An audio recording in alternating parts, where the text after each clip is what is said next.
Ladies and gentlemen, good morning and welcome to another session of the SDG Media Zone at the Dubai Expo. I'm Amira Mohammed, a TV presenter in Abu Dhabi Media, Abu Dhabi TV, and I'm really glad to be here with you today in this session. In this session, ladies and gentlemen, the UN has had a long-standing relationship with the UAE, which includes working together on the 2030 Agenda for Sustainable Development and its core 17 goals, of course. During the COVID-19 pandemic as well, this expanded to humanitarian relief around the vaccine equity. And the panel explores today's state of the play of the UN and UAE and how collaboration looks like in the future. And to explore and discuss more regarding this topic, I would like to welcome to our session Dr. Dena Assaf, the UN Resident Coordinator for the UAE and Deputy Commissioner General of the UN at Expo2020. Thank you for being with us today. Thank you so much. Thank you very much. So, Doctor, it's been a long journey and partnership with the UAE. And the Sustainable Development Goals have been front and center at the Expo 2020, and we can see it right here.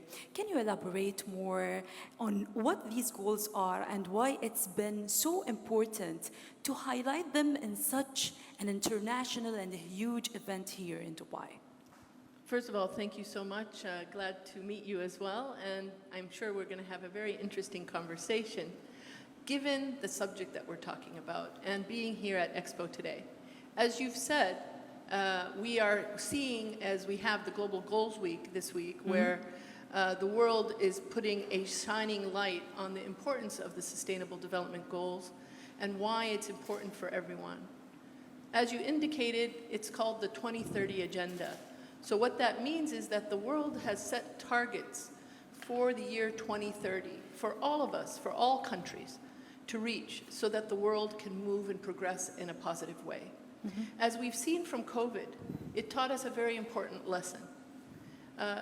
COVID doesn't know about boundaries and borders, as we know. To spread like Yes, exactly. And therefore, COVID gave us the example that if one country, just one, is unable to manage that situation, the whole world is impacted. This applies across the board, though, for all the Sustainable Development Goals, not just for a virus like COVID. So the Sustainable Development Goals are goals for every country of the world to ensure that the minimum is done for us to move forward. And of course, we want to even do more than that. COVID has taken us back a bit on some of these goals, and so we have more work to do. But all of us want the world to progress. Now, you mentioned Expo, and why is it important to do this at Expo? First of all, as the United Nations, we're very grateful for the government of the United Arab Emirates for having that vision. And that was a vision even before COVID, to know that this opportunity of the Expo was an opportunity to bring the world together around very important issues. And for them to identify and realize that using this platform around the Sustainable Development Goals and bringing the world together to ensure that we have a conversation around what is important and how to collaborate and cooperate with one another. None of us had the vision to know that COVID was going to happen. But now that COVID happened, it became even more important that we focus on the cooperation of nations, because that's the only way that we're going to solve the problems that we have. Yes, I think COVID tell us more about the future very early. Right. Yes, yes. So can you tell us more about how the UN works with the UAE on this agenda? It's been since 1971 and 50 years. Right. So for us as the United Nations, when we work with countries, we work on national priorities and supporting that country to move forward in support of their people and the progress of their nation. And so the United Nations established its partnership from the very beginning with the UAE, by the UAE joining the United Nations just 1 week after the founding of the country. So the UAE has been part of the United Nations from the beginning. And what that means is that not only are they part of the dialogue and the global dialogue around various issues, but also on the development side and also on the cooperation side, the UN has been working hand in hand with the UAE. This is, of course, has evolved because the UAE moved very quickly in creating this beautiful country. And so our partnership with the UAE has also evolved. So from the very beginning, maybe there was different types of engagement, to now where the engagement is more of a partnership, and where we work on a variety of issues together, from climate action. As you know, UAE will be hosting COP28 next year, from issues on climate action to establishing the future of food systems in the UAE, as well as issues related to peace and security, and I can go on and on and on. So where there is a priority for the UAE and the UN can be of assistance to support the country, we are more than ready to support. So this is how we operate. So it's really a long journey, Yes. Full of achievements and many sectors, as we can see. Yes. Now, as we are talking as well about COVID-19, the UAE has been an important partner of the UN in the COVID-19 response for the region, particularly around vaccine access. Right. Can you provide some examples of how this worked, especially in a very rough time? Everything was closed Right. at that time, the borders, transportations. Right. Well, as the United Nations, we find that we need to be the first responders in emergencies and different situations around the world. This is our goal, is to support the people of a country in dire need. And many of our organizations have specific mandates to support in various emergencies. So of course, when COVID hit, this was a global emergency, not an emergency of one country. And the United Nations put to the pedal, as we say, like gas, to see where is it and how can we support. Now, what is really interesting, and I want to share with the listeners, is how the UAE itself became integral to that solution. Yes. For example, we all remember at the beginning of the lockdown, everybody was like, PPE, PPE, where do you get masks? There's no masks in the market, right? True. It became, people were scared even. How do you get, they needed hospital gowns in the hospitals, shields, all these equipments that were not part of our life. Now all of us have masks. Suddenly. Yes, and these things are normal for us. But at the beginning, they were not. If you remember, even hand sanitizer. True. Couldn't find it in the supermarket.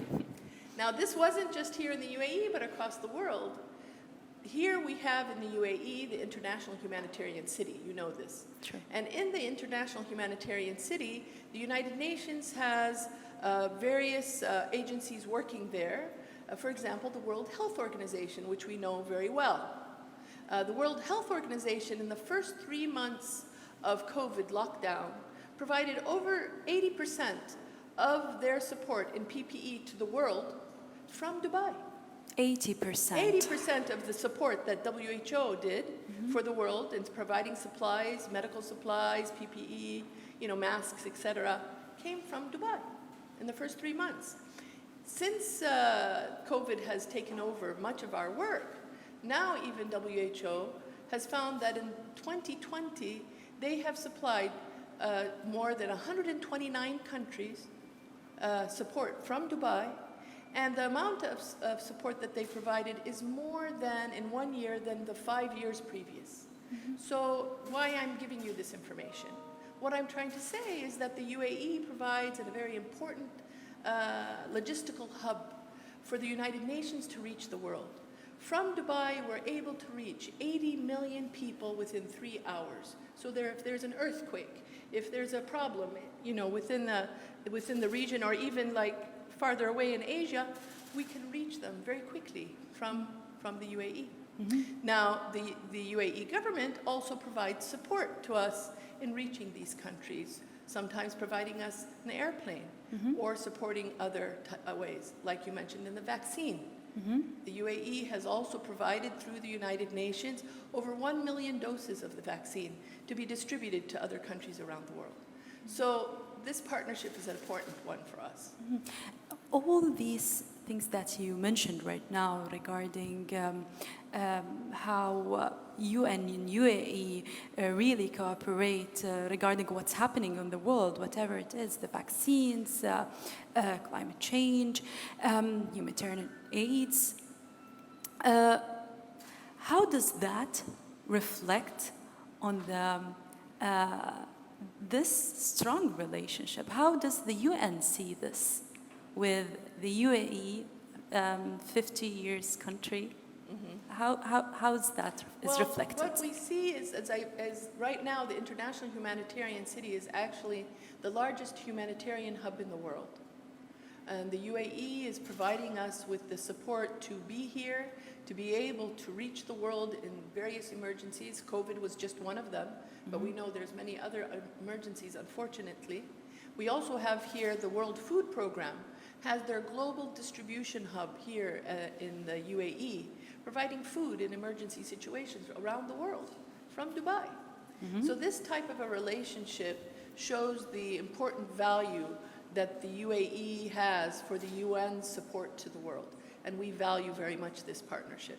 We're looking forward in the years to come, of course, to continue and to evolve this partnership and to see how we can support the UAE in its vision for the next 50 years.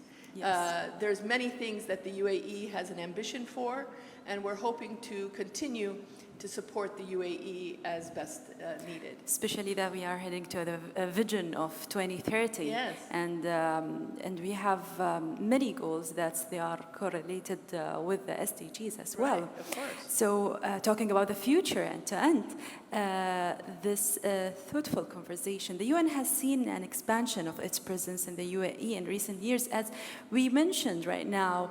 How has this developed, and what does the future hold? You mentioned 50 years. Well, and more. Yes, of course, because partnerships always evolve, and that's really important to us as the United Nations. Things don't stay the same. We continually look at the national vision and priorities and see how we can support the country that we're working with. And in my case, my responsibility is the UAE. And I'm glad to see that the UAE is setting a vision for the next 50 years with very ambitious targets. So I believe there will be some very interesting partnerships coming forward that you'll want to hear about in the future. But we look at from knowledge, culture, education. Even we have partnership with the UAE on outer space. But what's the most important thing that we should look for, especially in today's world? Well, for the future, and we really need to work together on that. Of course. Well, I think one of the things that the UAE has focused on, which we also see as a key priority, is youth. And the integration and inclusion of all peoples in all decision-making and activities. And the UAE has been good at this, in including women, youth, people of determination, all nationalities here in the country, and engaging them in the solutions of the country. So for us in the United Nations, this is part of how we advocate, and I'm glad to know that the UAE has this already in their plans. So we look forward to working with them on these issues. Thank you very much for being with us, Dr. Dena Assaf, in this very interesting session where we discussed main pillars regarding the journey and the long-term journey between UN and UAE relationship. Thank you very much again. Thank you so much for your time. Thank you.